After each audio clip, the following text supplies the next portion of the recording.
Good morning, everybody. Welcome to another Daily Market Report brought to you by Mike Bjork. Today is Thursday, and it's October 10th. Um, Today, kind of a big day. We'll kind of touch that in just a moment. We'll start off with the weekly jobless claims, though. Last week, we had 220,000 people apply for unemployment. Forecast was supposed to maintain that same line at 220,000. However, it did dip a little bit, which is obviously good news. This is obviously a report that it's better when we have lower numbers because there's less people applying for unemployment and more people have jobs. So it came in at 210,000, which is obviously a good sign there. Now we got the inflation news we've been kind of waiting for this week, which is a big one. This is a consumer price index for the month of September. So in in August it rose 0.1%. Forecast is calling for another 0.1% in September. However, it was basically unchanged in September. Its year over year remained the same at 1.7%, so no change in year over year. And then when you strip out the food and energy, which are variables that are uncontrolled, and we remove those, we get what they call the core CPI. And the previous month in August, it went up quite a bit here, as you can see here at 0.3%, and then forecast was kind of for 0.2%, and it did go up, but not quite to the expectation we had at 0.1%. And again, it also remained at 2.4%, so remain unchanged year over year. So good sign there.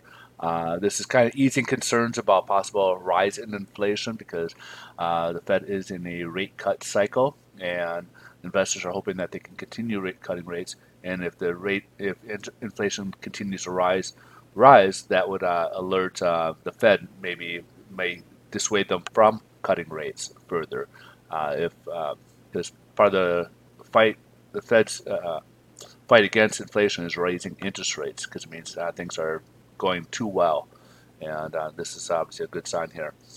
Headline news: stock market is up. It's taken its cue again, kind of from the sentiment as it's been pretty much this whole week in regards to China. So today is the day. The uh, representatives from China are coming over to U.S. today. They're supposed to be having their meeting, and they'll have a two-day meeting. There's a few things out where President Trump had mentioned that he personally wanted to meet the Vice Prime Minister, I think it's pronounced, Li He. So those are some of the things. There's also comments that on both sides that things are lessening the tensions a little bit. I think Trump had issued out some licenses for a few businesses to do business with Huawei, figuring that it's not items that could be top secret or anything national security or anything that would be against national security.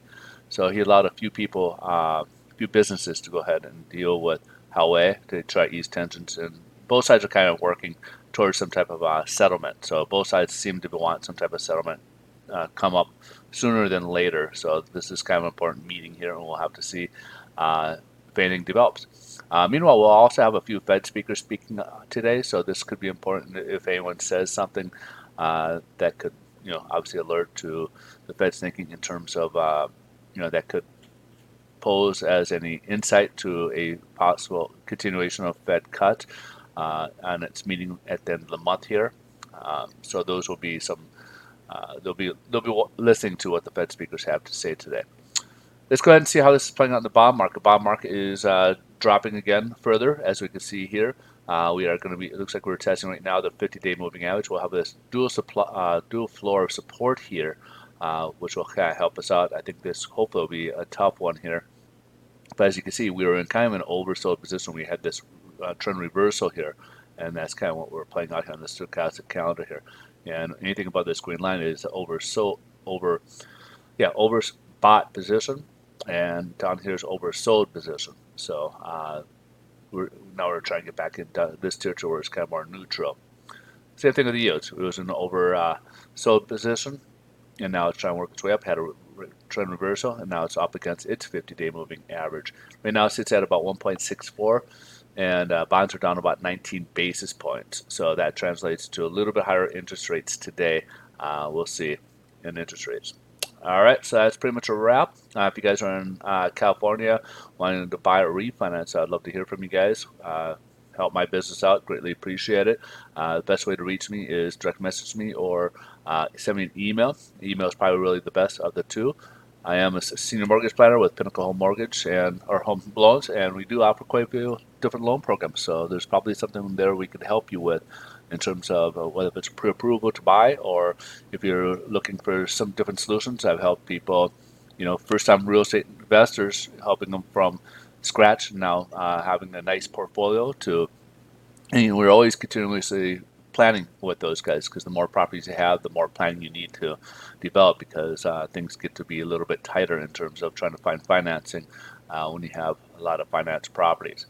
I have a couple people in that scenario, but also I help other people to uh, come up with different strategies for financial freedoms, to retirement, to even college planning. So if you need some assistance in any of those areas, let's talk and see what we could come up with for yourself. You guys have a great rest of your day. Thanks so much for watching, and catch you guys tomorrow. Bye-bye.